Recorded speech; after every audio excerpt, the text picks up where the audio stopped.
Nurse duty पर थी और थोड़ी सी झपकी ले रही थी कि अचानक किसी बड़े हाथ ने उसके गाल पर जोर से थप्पड़ मारा।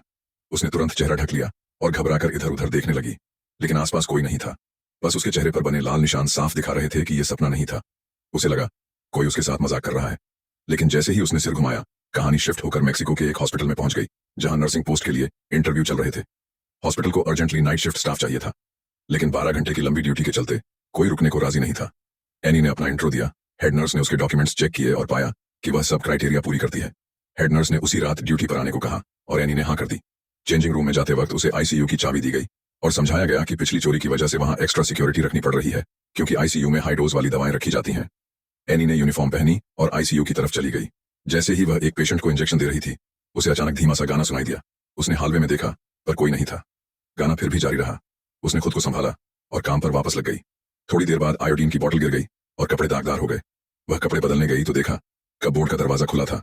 तभी कॉरिडोर से आवाज आई। अचानक कांच की खिड़की के पास एक छाया सी दिखी, जैसे कोई उसे डरा रहा हो। एनी बाहर दौड़ी, लेकिन वहां कोई नहीं था। उसका दिल तेज धड़कने लगा। जल्दी जल्दी फिर से यूनिफॉर्म पहनी, लेकिन फिर से पैरों की आहट सुनाई दी।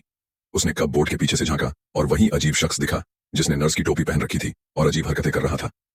एनी ने नजरअंदाज करने की कोशिश की और पेशेंट्स को चेक करने वापस चली गई, लेकिन इस बार और भी अजीब हुआ। जिस पेशेंट को वह पेन किलर इंजेक्शन देने जा रही थी, उसने कहा, मुझे पहले ही इंजेक्शन दिया जा चुका है।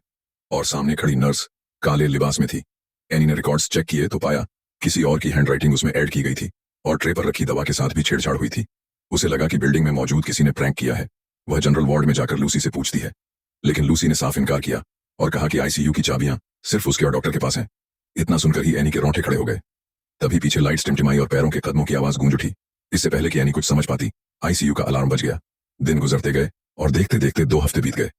एक सुबह नया पेशेंट आईसीयू में एडमिट हुआ। डॉक्टर कार्लोस के लिए यह सर्जरी बेहद इंपॉर्टेंट थी, लेकिन उनके पास असिस्टेंट की कमी थी। उन्होंने एनी से हेल्प मांगी। जैसे ही ऑपरेशन शुरू हुआ और महत्वपूर्ण स्टेज पर पहुंचा, एनी को फिर वही गुनगुनाहट सुनाई दी। उसी पल पेशेंट का ब्लड प्रेशर अचानक गिरने लगा। डॉक्टर ने कारण खोजने की कोशिश की, लेकिन हालात और गड़बड़ होते गए। और जब डॉक्टर ने पीछे मुड़कर देखा, तो वहां वही अजीब नर्स खड़ी थी।